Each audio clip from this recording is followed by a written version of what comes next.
Vaya años los que ha tenido la década de los 20 del siglo XXI, empezando desde un año con pandemia hasta una guerra, pero esos son spoilers de los que tendremos que revisar más adelante. Este es mi pillow resumen del año 2022. Empezábamos enero un día sábado, sábado 1 de enero, un enero que en general trajo buenas noticias. La moneda europea cumplía sus 20 años en funcionamiento y luego de varias pruebas, y además de todo un fin de año de especulación, se demostró que la variante que nos había dejado de regalo el año anterior, Omicron, era muchísimo menos letal que sus predecesoras, por lo cual la economía podría volver a su normalidad prepandemia. En teoría, pero como todos sabemos, la teoría en los últimos 3 años no ha funcionado para nada.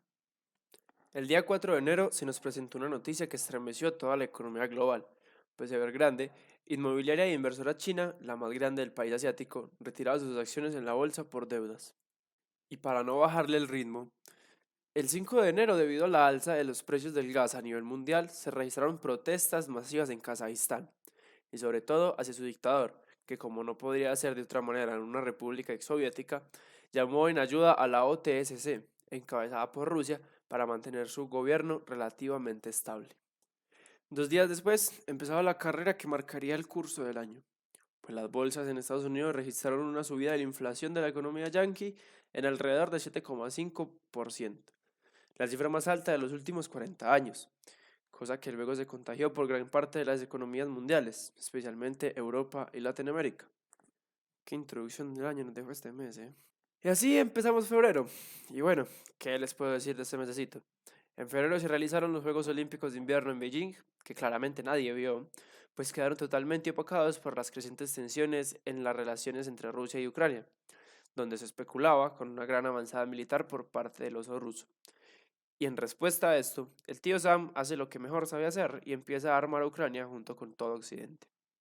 El 22 de febrero, los dirigentes rusos reconocen las repúblicas de Donetsk y Lugansk como independientes, militarizando la zona y haciendo que los primeros paquetes de sanciones llegaran por parte de las economías europeas y occidentales en general.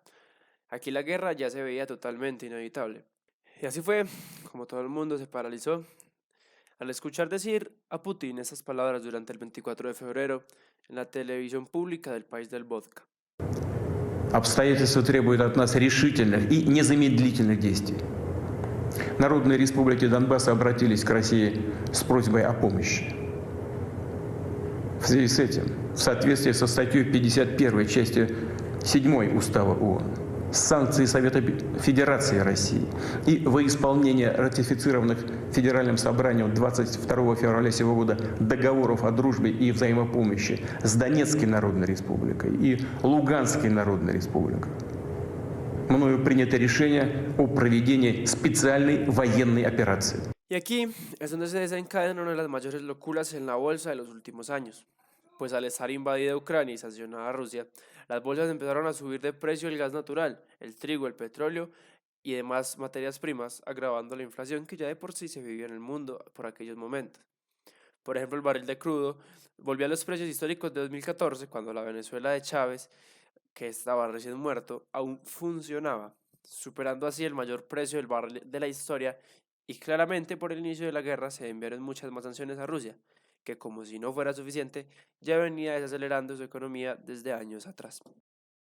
Y para hablar un poco de tanta politiquería de economía, la Champions League nos acogía durante los primeros días de marzo con varios encuentros de los octavos de final, donde pudimos observar a los fuertes candidatos y a una gran sorpresa, un Villarreal que eliminaba a la Juventus y que más tarde encantaría a todo el mundo con su juego y la manera en que sentían los colores.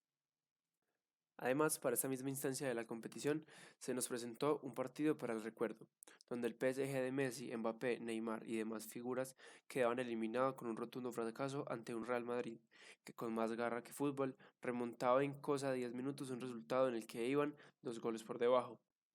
Por otro lado, el Chelsea, Manchester City, Liverpool y Atlético de Madrid avanzaron sin mayor complicación a la siguiente fase. Y para terminar el mes, como no puede faltar en esta década por lo que parece, desde China nos llegaba la información de que se debían cerrar varios puertos por el aumento de casos de COVID, poniendo aún más peso en la economía mundial y el síndrome de la inflación. Y para rematar, Rusia salió del norte de Ucrania, pues se complicaron las cosas y prefirieron reunir esfuerzos en el este del país balcánico, dejando a la vista los destrozos y atrocidades que incluían crímenes de guerra presuntamente efectuados por el ejército ruso. Y como ya es costumbre en todos los meses de este año, abril registró protestas en Sri Lanka que terminaron por derrocar la dinastía de los Rajapaksa. Y además, durante todo este mes, Europa vivió la expectativa de quién sería el nuevo presidente de una de sus naciones más representativas, Francia, en donde el 29 de abril Emmanuel Macron se coronaría por segunda vez como presidente de la República del Baguette y la Torre. Y hablando de elecciones, en Colombia durante este mes de mayo se realizaron unas elecciones históricas, tanto en participación como en lo que representaban, pues durante el 29 de este mes de mayo se realizó la primera vuelta presidencial, dejando por fuera a Federico Gutiérrez, representante del tradicionalismo y candidato del por entonces gobierno de Iván Duque. Lo que es una sorpresa, pues es por primera vez en todo el siglo XXI, Colombia no elegía al candidato directamente relacionado con la derecha. Sobre el papel quedaban solamente dos opciones: el polémico Rodolfo Hernández, empresario y exalcalde de Bucaramanga, una de las principales ciudades del país, y Gustavo Petro, quien en ese momento era congresista de la República y representa a la izquierda del país cafetero, por lo que en teoría, ganase quien ganase, el mayor perdedor fue el tradicionalismo. Variando un poco y volviendo con los deportes, durante este mes se disputaban las primeras fechas de los playoffs en la NBA, donde se enfrentaron las mejores franquicias de cada conferencia, teniendo como encuentros principales a las franquicias del este, Boston Celtics y Milwaukee Bucks, enfrentándose por semifinales de conferencia, donde el equipo del Trébol se imponía en un Game 7 quedando 4-3. Y del otro lado de la costa, en el oeste, la sorpresiva eliminación de los Memphis Grizzlies a manos de Golden State Warriors hacía ilusionar a los aficionados de este cuadro con el séptimo anillo. Además, en la Champions League se nos daba uno de los momentos más inesperados de la última década, pues el Real Madrid, en una campaña épica, lograba alzar la 14ª estrella de su repertorio, ganando por cuartos a un Chelsea que mereció todo, pero no logró concretar, y a un Manchester City que no resistió la presión durante los últimos minutos de juego en el Santiago Bernabéu. Además, para terminar, ganando con un solitario remate de Vinicius Junior en el minuto 59. Valverde busca pie y está, gol. ¡Gol!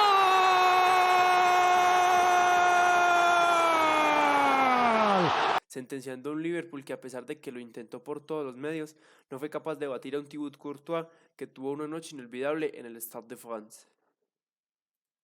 Volviendo al mundo en general, España y Argelia empezaron a tener fricciones, pues el país ibérico había anunciado meses atrás un cambio en la política exterior referida a su colonia en Marruecos, que volvería a ser una provincia en un territorio autónomo, y una semana después el Banco Federal de los Estados Unidos daba un volantazo, haciendo subir la tasa de interés al 0.75%. Aún hoy en día sigue subiendo tanto en el territorio yanqui como en Europa y Reino Unido. Por otra parte, en Latinoamérica, las elecciones de segunda vuelta dejaban como ganador a Gustavo Petro en Colombia, generando así una sensación de cambio en el país de las orquídeas, pues sería la primera vez que un presidente de izquierda ganara en el territorio. Durante el 23 de junio, Ucrania y Moldavia reciben el visto bueno para tener candidatura a entrar a la Unión Europea, y el día 29 se anuncia, luego de una reunión de la OTAN en Madrid, las intenciones de dos países nórdicos, Finlandia y Suecia, para entrar en la Organización de Defensa. Mientras tanto, en la NBA, los Golden State Warriors le arrebataban de las manos el anillo número 18 a los Boston Celtics, en unas finales que se disputaron en solo 6 juegos, y en la que el equipo del este fue de más a menos, dándole así a Stephen Curry su cuarto anillo y su tan deseado MVP de las finales. Julio empezó con una noticia rara en su tipo, reuniendo de dónde vino, pues el ex primer ministro nipón, Shinzo Abe, era asesinado mientras daba un discurso.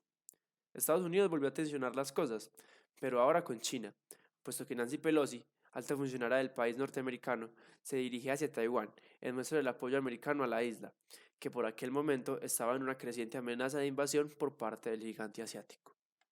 Empezando el octavo mes del año, recibíamos la noticia de un intento de asesinato a la vicepresidenta argentina Cristina Kirchner, quien, para sorpresa de nadie, tiene una condena por cumplir de 6 años de prisión por corrupción. Ese mismo día, pero en el Reino Unido, Liz Truss se convertía en la primer ministra del Reino Unido, luego de la dimisión de Boris Johnson, pero solo duraría 45 días en el poder a causa de falta de apoyo político, además de que se vio opacada por un fatídico evento en su propio país, pues 2 días después de posicionarse, la reina Elizabeth II fallecía repentinamente, dejando como heredero al príncipe y ahora rey Carlos II. Este año estuvo marcado por muchísimas revoluciones sociales, y Medio Oriente no se podía quedar atrás. El día 17 de septiembre se daba inicio a las aún activas protestas en Irán por el trato a las mujeres, a causa del asesinato de Mahsa Amini en una comisaría, quien había sido detenida por portar de mala manera su hijab. Las protestas con el paso de los meses se han recrudecido y hasta el momento llevan 450 muertos, 900 heridos y alrededor de 18.000 detenidos. Volviendo a Europa, el 19 de septiembre se encontró un sabotaje en el gasoducto Nord Stream 1 y 2, en las aguas del mar Báltico, sobre el que a la fecha descrito este guión aún no se sabe su autor. Y para terminar septiembre con broche de oro, Giorgia Meloni y la ultraderecha italiana se hacían con el poder en la bota europea, dejando serias incógnitas y ya algunas declaraciones polémicas sobre cómo seguirá este gobierno. Durante octubre, Latinoamérica seguiría siendo la sorpresa, electoralmente hablando, pues es notable que el tradicionalismo había perdido en el continente, cuando Lula da Silva se imponía por la mínima ventaja ante Jair Bolsonaro en las elecciones de Brasil, con una diferencia de tan solo el 0,9% de los votos. Y del otro lado del mundo, Corea del Norte volvía al plano internacional como de costumbre, con pruebas de misiles que impactaron sobre áreas del mar de Japón, haciendo saltar todas las alarmas. Siguiendo, Xi Jinping, presidente de China, reafirmaba su mandato como secretario general del Partido Comunista Chino. Y por último, y para cerrar el mes con broche de oro, Elon Musk dio la sorpresa comprando la red social del pajarito azul por alrededor de 44.000 millones de dólares. Y empezamos noviembre con la noticia de que la humanidad como especie llegaba a la cifra de 8.000 millones de personas viviendo en el planeta, por primera vez en su historia. Además, el pelucas estadounidense no quiso prescindir de su parte en este resumen y anunció su intención de lanzarse a ser presidente de los Estados Unidos de nuevo en el año 2024. Y para cerrar el año con broche de oro, y hablando de todo un poco, en Perú, el presidente Pedro Castillo intentó disolver el Congreso, al dar un golpe de Estado, pero fue rápidamente arrestado por sus escoltas. Claramente desde eso, el país de las llamas está envuelto en protestas por la gran polarización que genera esta decisión. Pero para cerrar finalmente con buenas noticias, y con el tema deportivo de una vez, hablemos del Mundial de Fútbol, en el que muchísimos récords fueron batidos. Se vio reflejada la realidad convulsa de algunos países y el apoyo de causas de otros. Y entre tantos acontecimientos, Lionel Messi, al fin, y luego de perder la final de 2014, logró levantar la Copa del Mundo, luego de derrotar a Francia en una tanda de penales agónica, quedando 4-2 al favor de los albicelestes. Sí, después de esto, ¿qué te puedo decir? Solamente es un año largo que pasa y tenemos que empezar el siguiente. Ha sido un año demasiado extenso, lleno de cosas buenas y malas que nos han afectado totalmente y que intentamos sobrellevar. Seguro lo intentaste de la mejor manera, espero que lo hayas logrado. Fue un año de cosas grandes para bien o para mal, y espero que al menos puedas terminarlo de la mejor manera.